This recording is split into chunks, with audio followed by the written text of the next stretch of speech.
Hello guys, कैसे हो आप सब। उम्मीद करता हूँ आप लोग अच्छे होंगे। So guys, welcome back to our family. And guys, आप लोग अगर मेरे चैनल पे नए हो तो प्लीज़ मेरे चैनल को सब्सक्राइब कर लो, लाइक कर लो, बेल आइकन का बटन प्रेस करके रखो। ठीक है, क्योंकि जब भी मेरी वीडियो आए तो नोटिफिकेशन आप तक सबसे पहले मिले और आप सबसे पहले मेरी वीडियो को देख सको। एंड गाइज, आपको ट्रेडिंग करने में अगर आपको लॉस का सामना करना पड़ रहा है तो बिल्कुल भी डरने की जरूरत नहीं है, क्योंकि अब हम सब लोग एक साथ मिलकर काम करने वाले हैं। ठीक है, मेरा फ्री का टेलीग्राम चैनल है, आप उस पर वहाँ पे आओ, ज्वाइन करो। ठीक है, और फ्री का कॉल लो एंड हमेशा प्रॉफिट में रहो, कोई लॉस नहीं। ठीक है। सो गाइज, अब चलते हैं अपनी स्क्रीन के ऊपर और बात करते हैं म्यूचुअल फंड के बारे में, क्योंकि जो हमने कल पार्ट्स को छोड़ दिया था उस पार्ट्स को आज कवर अप करेंगे। ठीक है। सो गाइज, कल के डेट में जो अपन लोगों ने पढ़ा था वो क्या आपने देखा था कि टाइप्स ऑफ म्यूचुअल फंड के प्रकार, जैसे types of mutual fund scheme. ठीक है, म्यूचुअल फंड में ओपन एंडेड स्कीम हमने पढ़ा, क्लोज एंड स्कीम हमने देखा, उसके बाद इंटरवल स्कीम देखा, फिर उसके बाद इन्वेस्टमेंट ऑब्जेक्टिव को हमने रीड किया, मतलब ग्रोथ और इक्विटी ओरिएंटेड स्कीम के बारे में हमने समझा। ठीक है, फिर आज अपन लोग पढ़ेंगे कि types of mutual fund scheme का पार्ट 2। अब इसकी आगे अपन लोग बात करते हैं। तो आगे बात क्या करेंगे, तो आज हम लोग जानेंगे कि इनकम और डेब्ट ओरिएंटेड स्कीम क्या है, कि व्हाट इज इनकम और डेब्ट ओरिएंटेड स्कीम। तो गाइज, ये आय निधि को उद्देश्य निवेशकों को नियमित और स्थिर आय प्रदान करता है। गाइज, इनकम और डेब्ट ओरिएंटेड स्कीम वो चीज है, ठीक है, जो निवेशकों को, जो इन्वेस्टर को नियमित और स्थिर आय प्रदान करती है। योजनाएं आमतौर पर निश्चित आय वाली प्रतिभूतियां जैसे ब्रांड, कॉर्पोरेट डिवेंचर, सरकारी प्रतिभूतियों और मुद्रा बाजारों के साधनों में निवेश करती है, और इक्विटी योजनाओं की तुलना में कम जोखिम वाली होती है। ठीक है, गाइज, कहने का मतलब यह है कि अगर आप, जो बंदे इक्विटी में इन्वेस्टमेंट करता है, तो अगर वो इनकम और डेप्ट ओरिएंटेड स्कीम को अगर वो सिलेक्ट करता है तो इसमें जो रिस्क है, रिस्क कम रहता है। ठीक है, और ऐसे फंड में पूंजी वृद्धि के अवसर सीमित होते हैं। गाइज, कहने का मतलब है कि जहाँ पे रिस्क कम होगा वहाँ पे प्रॉफिट भी एक लिमिट तक ही रहता है। ठीक है, अर्थव्यवस्था में ब्याज दरों में बदलाव के कारण ऐसे फंड की एनएवी प्रभावित होती है। यदि बाजार दरें गिरती है तो ऐसे फंडों में एनएवी उपलब्ध में और इसके विपरीत बढ़ने की संभावना, और हालांकि लंबी अवधि के निवेशक को उतार चढ़ाव के से परेशानी होती है। गाइस, कहने का मतलब है कि अगर इकोनॉमी में जो इंटरेस्ट रेट होता है, अगर उसमें उतार चढ़ाव होता है, ठीक है गाइज, कहने का मतलब है कि कम बेस होता है तो आपको एनएवी में भी इसका फर्क दिखेगा, कम बेस होता रहेगा, उतार चढ़ाव होता रहेगा। ठीक है, प्रॉफिट लॉस ऐसे होता रहता है। और गाइज, जो लंबे समय के लिए, कहने का मतलब कि जो लॉन्ग टर्म के लिए इन्वेस्ट करता है उसको इस सब चीजों की टेंशन लेने की जरूरत नहीं है। क्यों? क्योंकि वो कवर अप हो जाता है। ठीक है, क्योंकि लॉन्ग टर्म के लिए आप वहाँ पे स्टॉक होल्ड करके रख सकते हैं। जो शॉर्ट टर्म के लिए तो ये लेता है, तो उसमें टेंशन रहता है कि यार ये शॉर्ट टर्म के लिए, और आज ये गिर गया तो ये लोग गिर गया। तो गाइज, जिसमें वो बात नहीं है। ठीक है, एंड गाइज, म्यूचुअल फंड का मतलब ये है कि आप जितनी लॉन्ग टर्म तक इन्वेस्टमेंट कर सकते हो, जितने लॉन्ग टर्म तक आप अपने यूनिट को होल्ड करके रखोगे, उतनी ज्यादा आपको प्रॉफिट होंगे। ठीक है, इसलिए गाइज म्यूचुअल फंड को ना पैसों की पेड़ भी कहा जाता है। ठीक है, बैलेंस्ड स्कीम वो चीज है कि बैलेंस स्कीम का उद्देश्य विकास और नियमित आय दोनों प्रदान करना है, क्योंकि ऐसी योजना इक्विटी और फिक्स्ड इनकम इंस्ट्रूमेंट दोनों में अपने ऑफर डॉक्यूमेंट में बताए गए अनुपात में निवेश करती है। क्योंकि गाइस, बैलेंस फंड जो होता है, बैलेंस्ड का नाम सुन के पता चलता है कि दोनों पलड़ा एक समान रहने चाहिए गाइस, और ये इक्विटी और फिक्स्ड इनकम दोनों में ये निवेश करता है। और ये जो है 65% और 75% के बीचों में निवेश करता है। ठीक है, बैलेंस्ड स्कीम में। और बाकी डेट इंस्ट्रूमेंट में निवेश करते हैं। शेयर बाजारों में उतार चढ़ाव के कारण वे प्रभावित होते हैं, लेकिन शुद्ध इक्विटी फंड की तुलना में ऐसे फंडों की एनएवी कम स्थिर होती है। कैसे? कहने का मतलब है कि जो शुद्ध इक्विटी फंड की तुलना है ना, उसमें फंडों की एनएवी में कम अस्थिर होती है। ठीक है, कम उतार चढ़ाव रहता है, क्योंकि बैलेंस है ना, दोनों एरिया बैलेंस करके रखा हुआ है। मनी मार्केट और लिक्विड फंड, मतलब गाइज मनी मार्केट और लिक्विड फंड क्या है? गाइज, ये फंड भी आय फंड है। इनका उद्देश्य आसान, तरल पूंजी और संरक्षण और माध्यम आय प्रदान करना है। ये योजनाएं विशेष रूप से सुरक्षित अल्प अल्पकालिक साधनों जैसी ट्रेजरी बिल, जमा प्रमाण पत्र, वाणिज्यिक पत्र और अंतर बैंक कॉल मनी, सरकारी प्रतिभूति आदि में निवेश करते हैं। इन योजनाओं में रिटर्न में अन्य फंडों की तुलना में बहुत कम उतार चढ़ाव होते हैं। ये निवेशकों के लिए अल्पकालिक निवेश के साधनों के रूप में उपयुक्त होता है। गाइस कहने का मतलब है कि मनी मार्केट और लिक्विड फंड वो चीज है, कहने का मतलब है कि इसमें रिस्क कम है, ठीक है, बहुत कम है, ठीक है गाइस। और इसमें प्रॉफिट भी है, तो वो भी एक लिमिट तक ही रहता है, ठीक है। सो गाइज कहने का मतलब ये है कि अगर आप इसमें इन्वेस्ट कर रहे हो तो आपकी जो अमाउंट होगी, आपकी जो इन्वेस्टमेंट होगी वो जाएगी कहाँ? ट्रेजरी बिल हो गया, जमा प्रमाण पत्र हो गया, वाणिज्यिक पत्र हो गया, अंतर बैंक कॉल मनी, ऐसी जो सरकारी होती है ना, उसमें आपको ये निवेश जाता है, ठीक है। Guild fund, guys guild fund क्या है? तो बात करते हैं गिल्ड फंड के बारे में। तो गाइज गिल्ड फंड ये फंड विशेष रूप से सरकारी प्रतिभूतियों में निवेश करती है, ठीक है। इन योजनाओं में एनबी में भी ब्याज दरों में बदलाव और अन्य आर्थिक कारकों के उतार चढ़ाव होते हैं, जैसे कि आय या ऋण उन्मुख योजनाओं के मामले में होते हैं। गाइज कहने का मतलब है कि जो गिल्ड फंड में जो भी इन्वेस्टर इन्वेस्ट करते हैं, तो उस गवर्नमेंट की जो सेक्टर्स होती है उसमें वो इन्वेस्टमेंट होता है, ठीक है। और जैसे जैसे इसमें भी इंटरेस्ट का बात चलता है, तो जैसे इसकी इंटरेस्ट उतार चढ़ाव होती है, वैसे आपकी एनबी में भी इसका फर्क दिखता है। उसको कहा जाता है fund of fund schemes. Fund of fund scheme guys क्या है कि ये म्यूचुअल फंड योजनाओं में निवेश करता है। गाइज कहने का मतलब है कि म्यूचुअल फंड में तो इन्वेस्ट कर रहे हैं, तो म्यूचुअल फंड में अगर हम फंड ऑफ फंड स्कीम का लेते हैं, तो ये म्यूचुअल फंड खुद अपनी म्यूचुअल फंड में इन्वेस्ट करता है, मतलब खुद अपने में इन्वेस्ट करता है ये, ठीक है। एक पारंपरिक म्यूचुअल फंड में शेयरों का एक पोर्टफोलियो होता है, लेकिन फंड ऑफ फंड में विभिन्न म्यूचुअल फंड योजनाओं का एक पोर्टफोलियो होता है। ये फंड ऑफ फंड निवेशकों को गलत म्यूचुअल फंड चुनने की संभावनाओं को कम करने में मदद करता है। गाइस अगर आप fund of fund scheme choose करते हो, तो अगर कोई गलत म्यूचुअल फंड होगा ना, तो वहां पे वो आपको सावधान कर देगा, ठीक है। फंड ऑफ फंड का बेनिफिट ये है। Exchange trade fund, guys exchange trade fund का मतलब क्या हो गया कि यह एक open ended exchange traded fund है।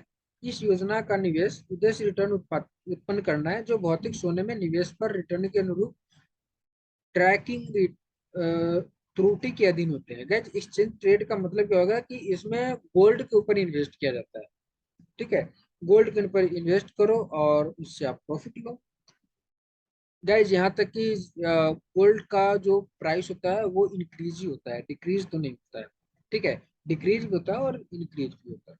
तो ये गोल्ड में अगर आप इन्वेस्टमेंट करना चाहते हो, तो आप एक्सचेंज ट्रेड फंड सिलेक्ट कर लो, गोल्ड में इन्वेस्ट करो, ठीक है। अब क्या जाते हैं फ्लोटिंग रेट फंड। ये क्या है? ये ओपन एंड आय योजना है, जो एक पोर्टफोलियो में उचित जोखिम के साथ उचित रिटर्न उत्पन्न करने की मांग करती है। गाइज अगर आप फ्लोटिंग रेट फंड में आप इन्वेस्ट करते हो, तो कहने का मतलब है कि रिस्क है तो रिस्क है। तो इसमें जितनी ज्यादा जोखिम आप, मतलब जितनी ज्यादा रिस्क लोगे, उतनी ज्यादा आपको प्रॉफिट मिलेंगे। फ्लोटिंग रेट फंड में आप जितनी ज्यादा रिस्क लोगे, उतनी ज्यादा आपको प्रॉफिट मिलेंगी, ठीक है।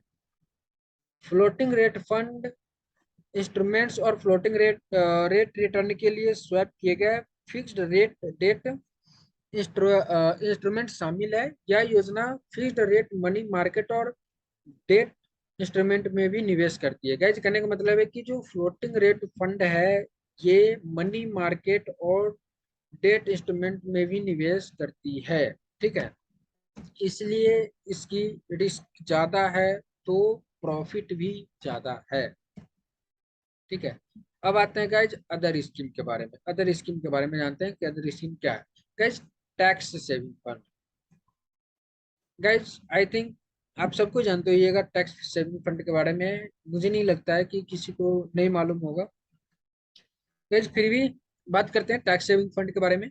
ये योजना आयकर अधिनियम 1961 के विशिष्ट प्रावधानों के तहत निवेशकों को कर छूट प्रदान करती है, क्योंकि सरकार इक्विटी लिंक्ड सेविंग स्कीम जैसे निर्दिष्ट तरीकों में निवेश के लिए कर प्रोत्साहन प्रदान करती है। गाइज कहने का मतलब यह है कि अगर आप टैक्स सेविंग स्कीम में अगर आप इन्वेस्टमेंट करते हो, तो आपकी जो टैक्स लगती है, जो आपकी इनकम है उसकी जो टैक्स लगती है, तो यहाँ पे वो टैक्स रिड्यूस हो जाता है, ठीक है।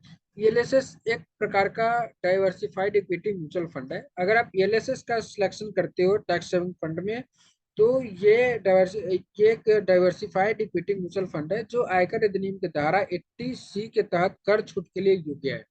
जो कि अगर आप एलएसएस में आप अगर ट्रेड कर रहे हो तो जो रूल 80C लगा हुआ है, ठीक है, उसके अनुसार जो बंदा एलएसएस में ट्रेड करता है उसके लिए ये छूट है, टैक्स बच जाता है और पूंजी विधि और कर लाभ का दोहरा लाभ प्रदान करता है। गाइज कहने का मतलब है कि जो आपकी टैक्स लग रही है वो आप एलएसएस में इन्वेस्ट करते हो तो यहाँ तक कि आपकी टैक्स भी बचती है और आपको और ज्यादा प्रॉफिट होती है, ठीक है, टैक्स के पैसे से, ठीक है।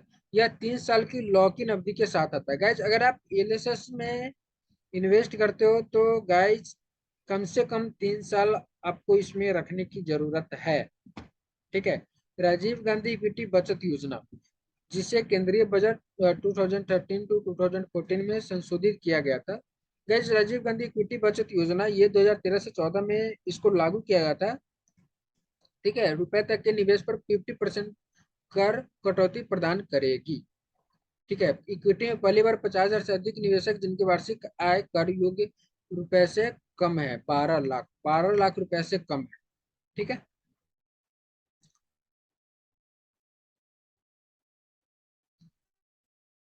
Index scheme, guys index scheme fund क्या है? इंडेक्स स्कीम फंड क्या है? तो बात करते हैं कि इंडेक्स फंड एक विशेष इंडेक्स जैसे BSI sensitive index, N&P, NSE 50 index, ठीक है, जिसको हम निफ्टी बोलते हैं, आदि के पोर्टफोलियो को दोहराते हैं। जैसे इंडेक्स फंड में अगर कोई बंदा इन्वेस्ट करता है तो गाइज इंडेक्स फंड जो बंदा ट्रेड करता होगा ना उसको मालूम होगा कि इंडेक्स फंड में क्या है। जो इक्विटी 50 मतलब, ठीक है, जो सॉरी जो निफ्टी 50 आते हैं ना, ठीक है, वो इंडेक्स फंड के अंदर आते हैं। ऐसी योजनाओं के एनएवी इंडेक्स में वृद्धि या गिरावट के अनुसार बढ़ेंगे या गिरेंगे। गाइज इंडेक्स फंड में आप अगर आप इन्वेस्ट करते हो तो गाइज इसमें भी रिस्क अगर हाई है तो प्रॉफिट भी हाई है। श्योरिटी देता हूँ कि प्रॉफिट इसमें आई होगा और रिस्क भी आई होगा, ठीक है।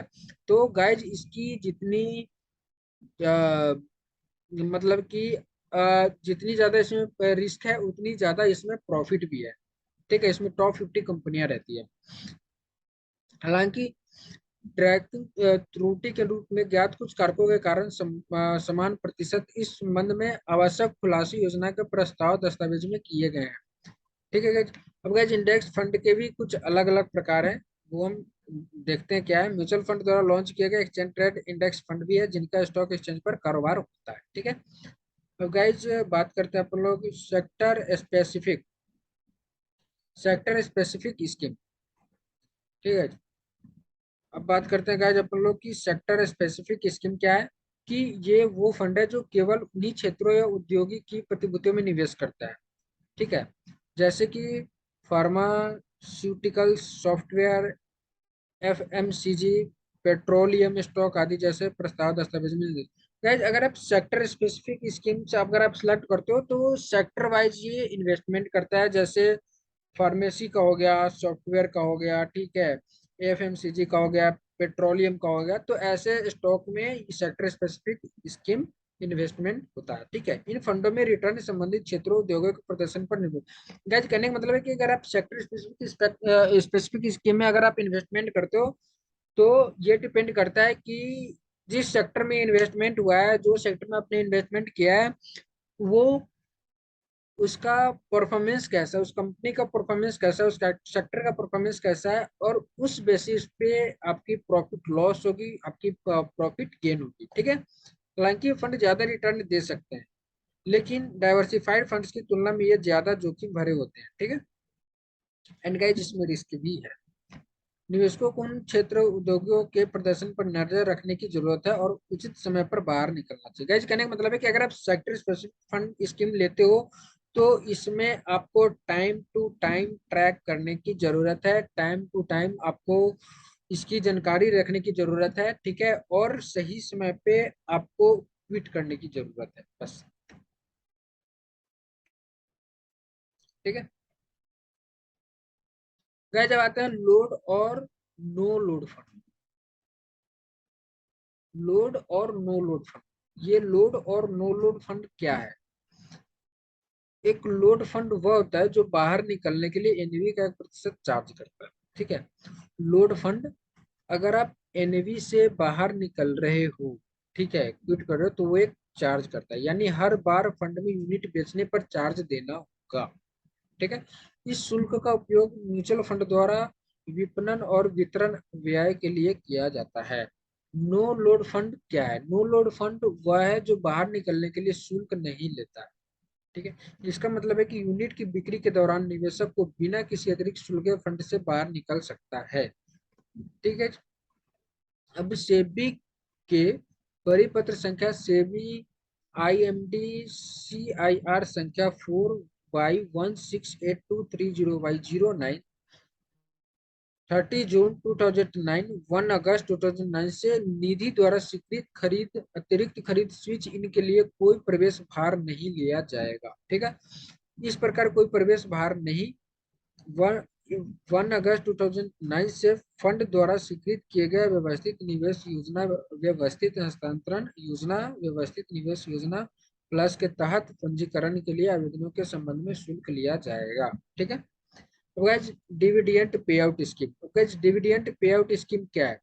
Guys dividend pay out scheme वो चीज है जो म्यूचुअल फंड कंपनियां जब लाभ कमाती रहती है तो निवेशकों को लाभांश के रूप में धन का एक भाग वितरित करती है। यदि कोई नियमित रूप से लाभ का हिस्सा लेना चाहता है तो वो इस विकल्प का चयन कर सकता है। ठीक है। Guys dividend pay out fund में क्या है कि जो भी म्यूचुअल फंड कंपनियां हैं जो प्रॉफिट ले रहा है, तो जो इन्वेस्टर है अगर वो इसमें प्रॉफिट कमाना चाहता है तो बिल्कुल उसमें वो प्रॉफिट कमा सकता है, उसके साथ जुड़ सकता है।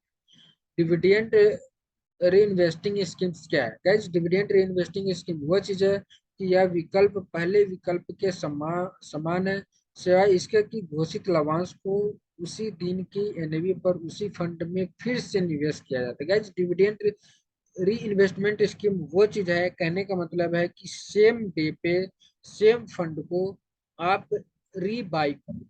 ठीक है। उसको हम कहते हैं डिविडेंड री इन्वेस्टमेंट स्कीम। ठीक है।